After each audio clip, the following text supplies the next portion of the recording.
Hello everybody, a very good afternoon to all of you. Today, welcome to another video tutorial, that is the process of elongation and termination of transcription in prokaryotes. In the previous video, we have already discussed about the process of initiation in prokaryotes, and in this video, we will discuss about the elongation and termination process in detail. Let's go. After the process of abortive initiation, what is abortive initiation? When the holoenzyme attached with the template DNA, this is the DNA, holoenzyme. When holoenzyme attached to it, what happened? After the holoenzyme, that means the RNA polymerase 2 and sigma factor attached to it, the RNA polymerase split the hydrogen bonding and open the two strands. This is the usual nature of RNA polymerase, called as the transcription bubble. The transcription bubble is formed at initiation. RNA polymerase 2 in this aspect help in formation of a short sequence which is complementary to the template. We know this is the template strand from 3' to 5' end. The template strand have the bases. Suppose the bases are here T, A, G, C. A. The complementary strand consists of A, U, C, G, U, and it get attached with the template strand by hydrogen bonding. This initiation started from this point. What happened after it? After this initiation, when a short sequence of 9 base pair, 9 to 10 base pair long is formed, this short RNA sequence is removed. In the second phase, what happened? This short RNA sequence, now this short RNA sequence has been removed, resulting abortive initiation and entry of NOS-A. It is one of the protein which is responsible for elongation, and the sigma factor, sigma removed now.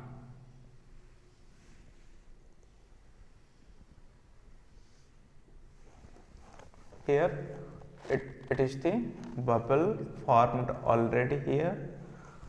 The sigma factor, this is the RNA polymerase enzyme, RNA polymerase 2, sigma already removed. The RNA that was formed is also released.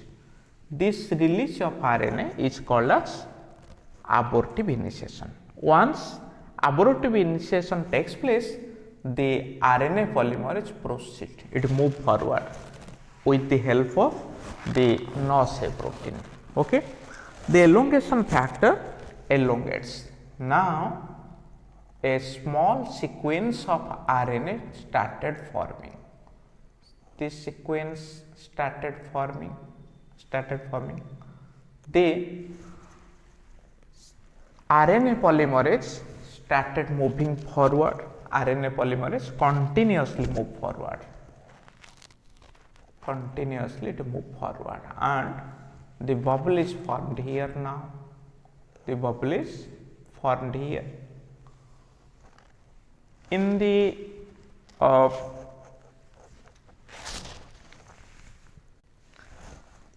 post transcribed zone, again complementary bases are formed. So, the RNA chain hands here, it is only form a short attachment with the template at the initiation zone. This is the 5' end, this is the 3' end. In this direction, it is elongating. Okay. The elongation, rate of elongation is about 40 to 50 base pair per second when the temperature is maintained at 37 degrees Celsius. In this way, the process of elongation is going on. Okay.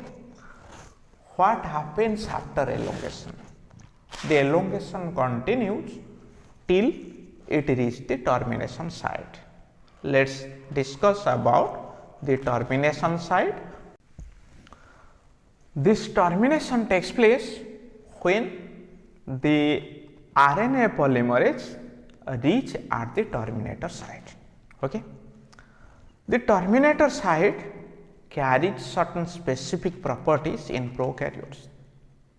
What are the sequences of termination? Let us see. In the termination zone, it is seen that the termination zone consists of inverted repeats of nucleotides. Suppose this is the zone of termination. The nucleotide sequence here A, G, T, C, A, these are unknown nucleotides.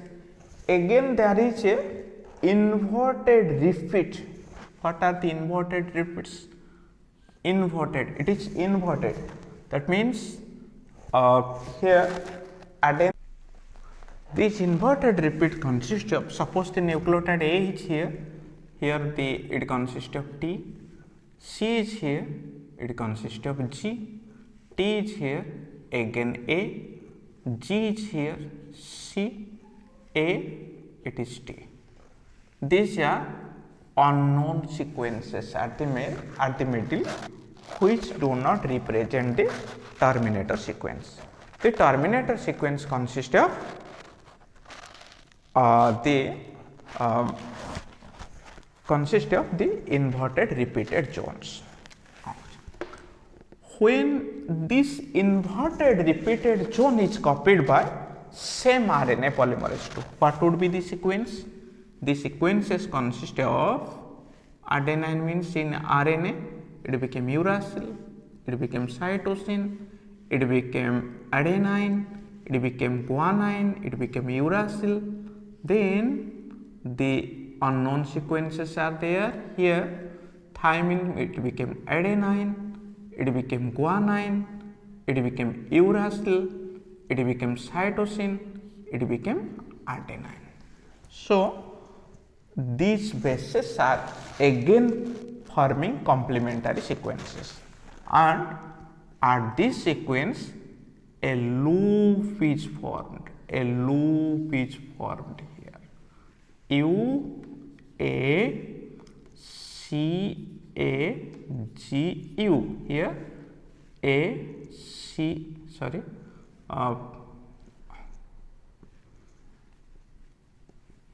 G U C. This inverted repeat region, when copied, copy of inverted repeat region, it started forming a loop. This is called as hairpin loop, or it is stem loop.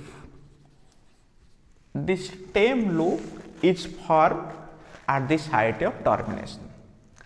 There are two different type of termination. One is dependent with rho factor and another is without rho factor. Let us see how the rho factor terminate and how the termination takes place without rho factor. Let us see about rho independent termination. At this terminator site, a terminator loop has been already formed. After the terminator loop, there is a poly A zone. Okay. This polyazone signal the process of termination. How it takes place?